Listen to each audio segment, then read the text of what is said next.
Our preview of teams in the SEC, and we go to the East today. We're talking about the coaches poll just coming out. Florida Gators in the preseason top 25, checking in at number 11. Is that too high? Is that too low? Is it just about right? Nick De La Torre joins us right now, covers Florida at Rivals.com, joins us on the Farm Bureau phone line. Check out favorites.com and go with the home team, Mississippi Farm Bureau. Nick, appreciate a few minutes of your time. Let's just start right there with the ranking. Sitting at 11 in the preseason. It's a poll that means absolutely nothing. When you kind of look at the landscape of the SEC and college football, does 11 feel too high, too low, or just about right? I think so much of these polls are based on what you have coming back and probably a lot on the last time, the guys who are voting, the coaches in this instance, last time they saw you. And the last time you saw Florida, they had lost 3 straight games and got blown out by Oklahoma. You lose a Heisman finalist.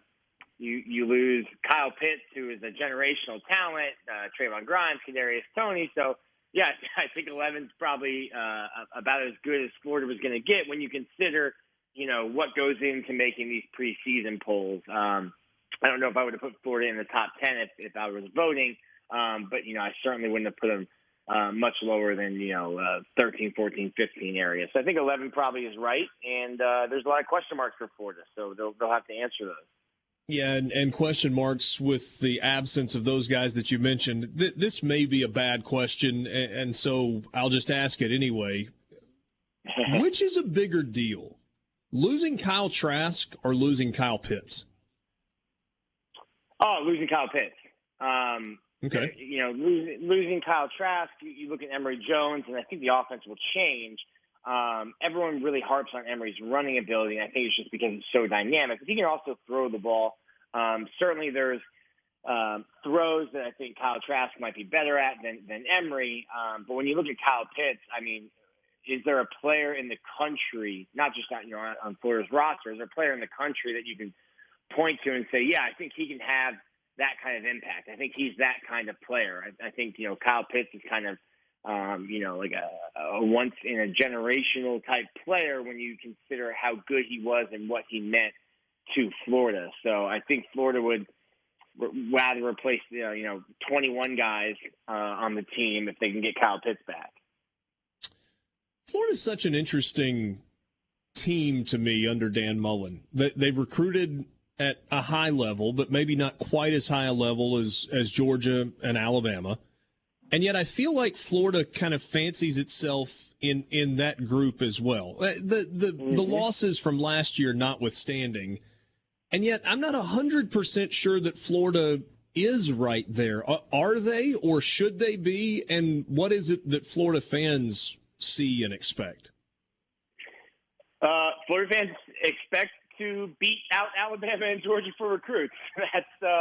That's the expectation, and I think it really, I don't know if Spurrier ever recruited kind of at that level, but if you look at Urban Meyer, and that's kind of like the recent history with Florida, you look at that 2006 class with Tim Tebow and Brandon Spike and a list of other guys, and then he followed up in the 2007 with a class that's arguably even better with the Pouncey twins and Percy and Joe Hayden and a bunch of other guys. And I don't think Urban, after his first year, finished lower than 4th or 5th in recruiting. So Florida fans expect to recruit at that level. I just don't know that Dan Mullen and this coaching staff will, consistently at least recruit at that level. They're great at developing players, and they get a lot out of the guys that they get on campus. I just don't know that Florida, with this staff, is going to regularly compete with Georgia, Kirby Smart and Nick Saban. That's certainly what Florida fans want and expect, though, and there's definitely a lot of unrest in the Florida fan base when it comes to recruiting. See, that's something that we've talked about a ton because of Dan Mullen at Mississippi State, and that was a philosophy that worked at Mississippi State. They got some studs on the defensive side of the ball, and then they kind of put together top 25 to top 35 classes and had guys that redshirted a lot and developed and got better and better, and we saw the success.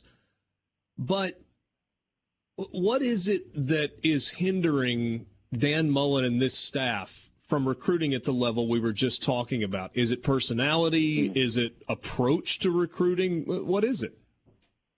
I'm not sure. I think I took, there's definitely a thought that, hey, you might not be able to get kids at Mississippi State that you can get at Florida or Georgia. There might just be a certain kid that says, hey, I'm not going to go to Starkville. Whether it's the championships or whatever, I'm not going to go there. I think a great example of that is Emory Jones. Dan Mullen was the first SEC offer for Emory Jones when he was a sophomore in high school. And Emory has said, like, I just wasn't going to go to Mississippi State. When Dan came to Florida, he was ended up able to get a flip. So I think part of it is maybe just they have a mindset, and I think they trust themselves. They're really good coaches, in my opinion, on the field, and maybe just the mindset at Mississippi State where you might have to take some chances on some guys. For instance, a guy like DeJuan Black at Florida who wasn't going to qualify. They knew he wasn't going to qualify. They took his commitment anyway. Now he comes in after 2 years of junior college. And I think they've had success with that in the past at Mississippi State, and they kind of keep doing it here. But the thought process and the thought amongst fans is you don't have to do that at Florida, that it's a national championship program and you should be able to recruit nationally. You're in a talent-rich state where you should be able to keep kids home. So I think there's a little bit of, if I'm talking as a coach, we've had success doing it this way. Let's continue doing that. Whereas people at Florida are saying, no, you should be competing for every single 5-star. If he's from the state of Florida, he shouldn't be leaving to go to Alabama. But listen, if it's worked in the past, it's hard to kind of go away from that. What do you make of Florida's schedule this year? I mean, obviously it's more difficult when you get to a year where you pick up Alabama and you know that LSU's the permanent, and that series has been so I don't know if weird is the right way to describe it, or heated, or whatever it is. And then there's Florida State at the end of it. The other 3 non-conference games, no big deal. Mm-hmm. When you look at this schedule, does it put a ceiling on what can be accomplished this year? Sure. I think Florida drew the short straw. Obviously, I think LSU is going to be better this year than they were last year. And last year they came in and beat Florida at home. Was that a weird game? I can't remember. Yeah, it was weird. There's Kyle Pitts didn't play, but he probably could have. It was almost like resting Kyle Pitts for a later game, and that kind of blew up. There was fog. Marco Wilson threw a shoe, and it's Florida all coming back to me. Yeah, there's certainly weird. LSU and Florida used to be kind of a rivalry based on like mutual respect, I think. And then that whole Hurricane Matthew is that when it turned? The game, that's kind of when it turned and the blood got bad. But yeah, there's been some weird games. Les Miles would eat grass and fake punts and go for it for 8 times on 4th down. There's definitely some weird games there for sure. But I think Florida draws the short straw. I've been debating back and forth. Would you rather catch Alabama where Florida does at week 3, or would you want to catch them, week 8 or week 9? I think it sort of plays in Florida's advantage because it'll be Bryce Young's first SEC game. It comes on the road, and if we're going to have full capacity stands, which Florida's planning on right now, that's going to be a crazy environment. First time Alabama's in Gainesville in in a decade. So I think that plays into your hands, but you'd probably rather play Arkansas than play Alabama, which is what Georgia gets to do. Georgia has their yearly opponent in Auburn and then Arkansas. So it's a tough schedule for Florida, obviously, but you get Tennessee at home. Obviously, that game against Georgia, I think it does sort of limit Florida. I think the ceiling for Florida is probably 10-2, and I would put them probably at 9-3, 8-4 would be my guess for Florida this year. Probably leaning towards 9-3. If 10 is the ceiling, what's the absolute floor? I mean, if I think Florida's second team offensive line is pretty far behind the first team, and I'm not in love with the first team yet. If you start getting some injuries, things can get weird, in a hurry, especially, on the offensive line. I mean, I couldn't see Florida. 7-5 would be maybe the floor. And that would be with a bunch of bad things happening in terms of injuries and bad bounces. Great insight into the Gators, Nick. Really appreciate some of your time this afternoon. Hope we can catch up again once the season gets rolling. Absolutely. Thanks for having me on.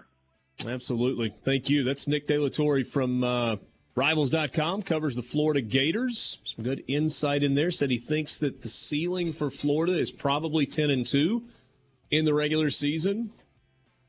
More likely to be in that 8-4, 9-3 range when it's all said and done. Disaster strikes, maybe they're a 7-win team. I tend to agree with him kind of in the rationale on all